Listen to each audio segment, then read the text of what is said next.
Malwala chin mai ai to ko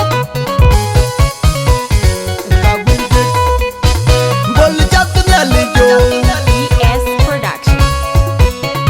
Barik on the beat. Producer Cousin Dizzy.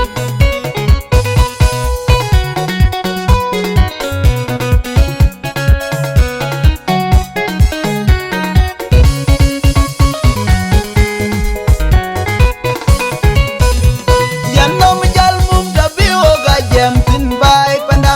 Pana chong ran kerai ting kuli koi Tina go wel bayara na liap Pandan jinu basar kai drai ke gbai Yanom jal mum tabi oga jem tin bai panda Pana chong ran kerai ting kuli koi Tina go wel bayara na liap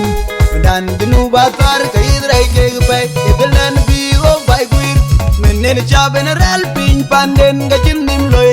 panken yenen berod guir Menen chaben rel pin panden gachin nim loy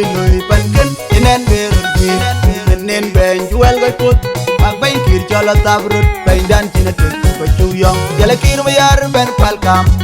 lui ke grinyam Menen ben juel goy put mag bain kir chola tabrut bain dan chinatu ko chuyong jala kir mayar ben palkam lui ke grinyam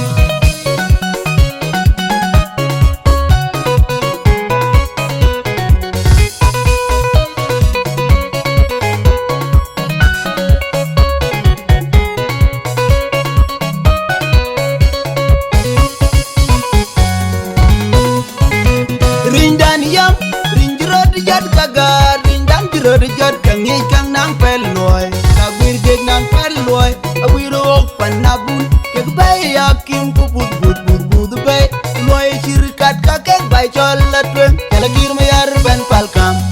lui keg rindan yam, rinjrod jad kagar, rindan jirod jad kangi kang nang peloy, kagwir geg nang peloy, awiro ok panabun, yakim bukar babur bay loy chirkat ka kek bay cholatwen kalakir mayar ben palkam lui ke rinyam malangi koy jepyo jepen walang mandis kujala diktor mandis abum yog dan taw penjur beriak kwa chaliam diktor abui manran mugnom chom mandis karba buirge kalakir mayar ben palkam lui ke rinyam malangi koy jepyo jepen walang mandis kujala diktor mandis abum yog dan taw penjur beriak kwa chaliam diktor abui manran mugnom chom mandis karba buirge kalakir mayar ben palkam lui ke rinyam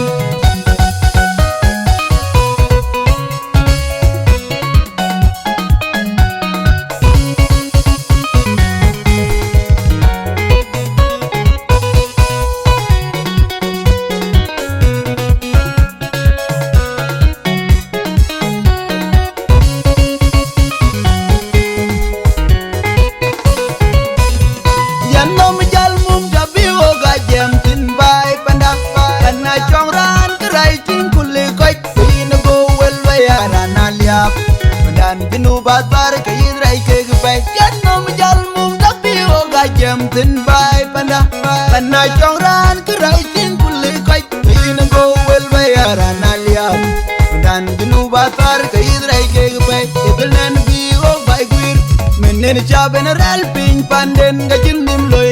panken yenen berod guir Menen chaben rel pin panden gachin nim loy panken yenen berod guir Menen ben juel goy put mag bain kir chola tabrut bay dan chinatu ko chuyong jala kir mayar ben palkam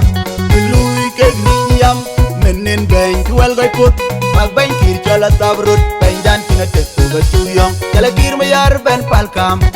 lui ke grinyam